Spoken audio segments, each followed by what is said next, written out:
Bonjour à toutes. Aujourd'hui, première petite capsule vidéo qui n'est certainement pas la dernière. J'ai décidé de vous proposer toutes les semaines une petite capsule vidéo de quelques minutes qui n'est pas préparée à l'avance, où j'ai juste le sujet et qui va être sur un sujet lié au leadership et à la femme en tant que leader. Et voilà, j'ai envie vraiment de vous amener des petits trucs et astuces pour pouvoir mieux vivre votre leadership. Donc aujourd'hui, on va commencer dans le vif du sujet, j'ai envie de dire, et j'ai envie de vous parler de votre entourage vs votre leadership. Alors, de quoi est-ce qu'on va parler ici? Comme je vous le disais, c'est vraiment, moi j'ai l'idée en tête, et puis après je vous parle un peu comme si on était en face à face.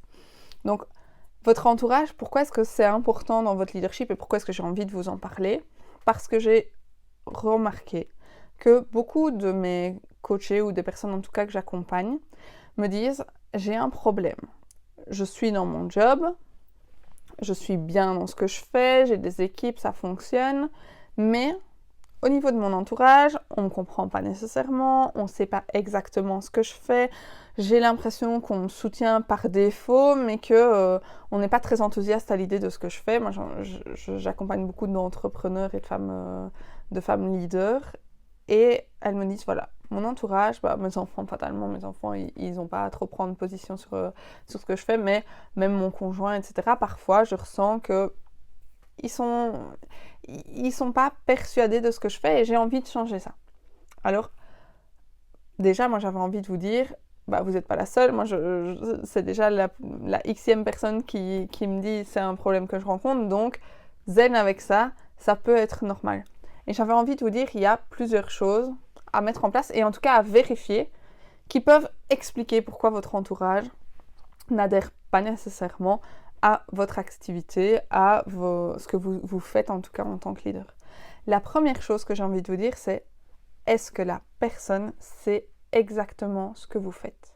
Donc si vous dites mon entourage, ça peut être vos parents, ça peut être vos frères, vos sœurs, ça peut être votre conjoint, c'est vraiment l'entourage au sens large. Est-ce qu'ils savent ce que vous faites? Voilà, moi je suis coach en leadership. Est-ce que si j'estimais, c'est pas le cas nécessairement, mais est-ce que si j'estimais que mon mari ne comprenait pas, est-ce qu'il sait exactement ce en quoi ça consiste? Est-ce qu'il voit pourquoi c'est important pour moi?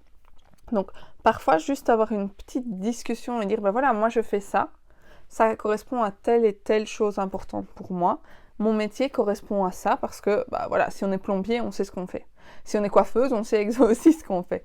Maintenant, si on est coach, si on est marketing assistant parfois, ça parle pas aux gens autour de nous et du coup, ils nous suivent en disant oui, c'est bien, tu as l'air de bien aimer ce que tu fais, mais voilà, basta, je ne sais pas m'impliquer plus parce qu'ils n'ont juste pas les ressources nécessaires pour pouvoir s'impliquer. Donc ça, c'était mon premier conseil, c'était déjà expliquer aux gens autour de vous ce que vous faites, les gens en tout cas avec qui vous avez envie d'avoir une certaine adhésion et desquels vous avez envie de vous sentir soutenu, expliquez-leur ce que vous faites. Juste, ça permettra de remettre les choses vraiment positionnées dans leur contexte. Donc ça, c'est la première chose.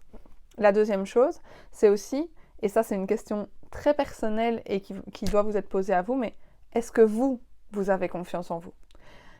On dit toujours charité bien ordonnée commence toujours par soi-même, alors je ressors des vieux adages, mais comment peut-on rayonner si au final on n'est pas persuadé de nous-mêmes? On peut, dans son job par exemple, savoir qu'on fait exactement les choses comme on doit faire et se dire ça fonctionne parce qu'on a des KPI, donc des clés qui nous disent si tels chiffres sont faits, ça veut dire qu'on est dans nos objectifs, etc. Mais parfois, en tant que personne, on est plutôt, comment dire, on se sent pas très légitime.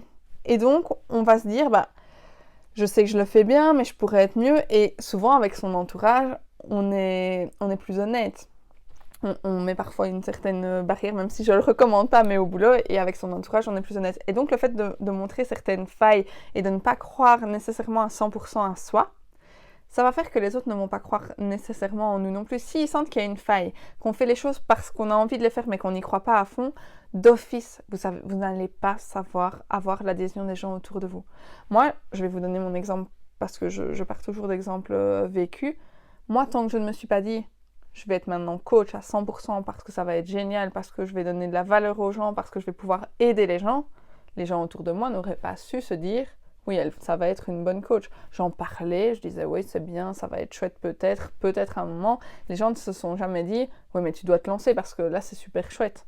Mais à partir du moment où moi j'en ai été convaincue, les gens m'ont dit mais oui, c'est logique. Ça paraît tellement logique. C'est fait pour toi. Oui.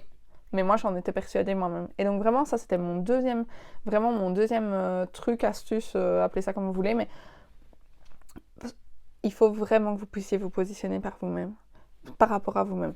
Demandez-vous comment vous vous positionnez par rapport à votre activité, par rapport à votre leadership. En êtes-vous persuadé? Et sinon, comment pouvoir travailler ça? Et si oui, alors, en ayant peut-être fait la première phase que je vous ai proposée, ça va déjà débloquer des choses. Et sinon, il faut pouvoir travailler son mindset et son état d'esprit pour aboutir à vraiment avoir un état d'esprit qui soit hyper positif et sans croyances limitantes. Même si je sais que c'est pas facile vraiment, mais c'est hyper important.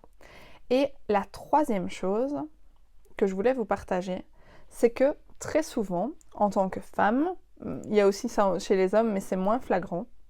En tant que femme, on a l'impression qu'on doit se légitimer, qu'on doit s'excuser même parfois, et on a aussi cette impression qu'on doit avoir l'aval de quelqu'un d'autre. Et tant qu'on n'a pas cet aval, on a l'impression que tout n'est pas à 100% ok. Il faut savoir qu'en tant que femme leader, vous n'avez pas à avoir une approbation de quiconque. Vous devez pouvoir vous dire « j'estime que les choses que je fais sont bien, pas bien, moyennement bien », mais sans avoir l'aval de quelqu'un d'autre. Le fait d'avoir ce besoin d'aval va donner à la personne en face de vous la possibilité de se dire c'est bien ou c'est pas bien. Si vous êtes persuadé de ce que vous faites et que vous n'avez pas besoin que l'autre vous dise que c'est bien, d'office, la personne va le ressentir comme ça sera tellement clair pour vous que ça va le ressentir comme ça. C'est un petit peu la même chose que quand on pose une question mais sans donner la bonne intonation. Si on pose une question en disant c'était bien, on ne sait pas si est-ce que c'est une affirmation, est-ce que c'est une interrogation. Le fait qu'on puisse se demander si c'est une interrogation, la personne en face va d'office s'interroger. Elle se pose la question si c'était bien, donc elle n'en est pas sûre, donc est-ce que c'est bien? Je me positionne par rapport à ça. Si maintenant je vous dis oui, c'était bien, vous n'allez pas vous poser de questions, alors vous allez avoir votre propre avis, mais ça ne demande pas une réflexion et ça ne demande pas à vous positionner, en tout cas à la personne en face, de se positionner. Donc c'était vraiment mes 3 astuces. Ici, vous voyez, c'est une petite vidéo courte avec 3 astuces pour vous permettre d'avoir l'adhésion de votre entourage à vos projets de vie, à vos projets professionnels, l'adhésion aussi juste peut-être à vos projets professionnels si vous n'êtes pas employé entrepreneur, mais que vous êtes employé, mais quand même dans une position de leadership. C'est vraiment, pour moi, nécessaire. Ces 3 phases qui sont hyper nécessaires. Donc voilà, c'était la première capsule vidéo.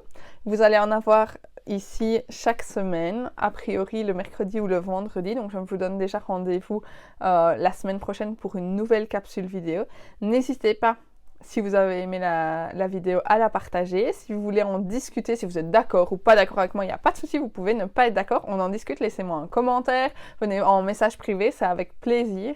Et si vous voulez en parler plus longuement, il y a aussi un lien en dessous de la vidéo pour pouvoir en parler pendant une demi-heure, 40 minutes, et on en discute plus amplement. Je vous fais de gros bisous. Je vous souhaite, ici c'est chez moi une soirée, donc une belle soirée, et je vous dis à très bientôt.